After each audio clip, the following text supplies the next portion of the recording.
বা দ্বিতীয় রামসিস। মিশরে অবস্থিত কায়রো জাতীয় জাদুঘর এটি, যা মাতহাফ দুয়ালি আল কাহেনা নামে পরিচিত।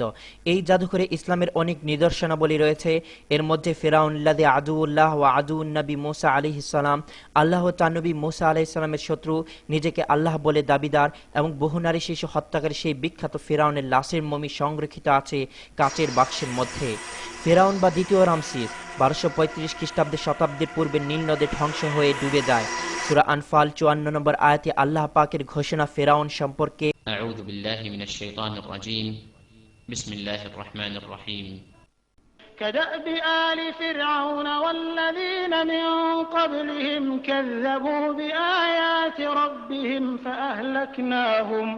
فأهلكناهم بذنوبهم وأغرقنا آل فرعون وكل كانوا ظالمين।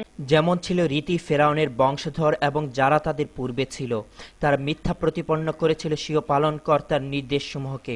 অতঃপর আমি তাদেরকে ধ্বংস করে দিয়েছি তাদের পাপের দরুন এবং ডুবিয়ে মেরেছি ফেরাউনের বংশধরদেরকে।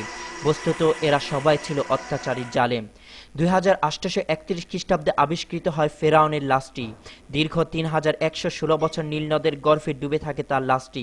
না কোনো মাছ তার শরীরে কোনো অংশ খেয়েছে, না শরীরের কোনো অংশ পচে গেছে বা নদীর স্রোতে ভেসে গেছে তার লাশটি।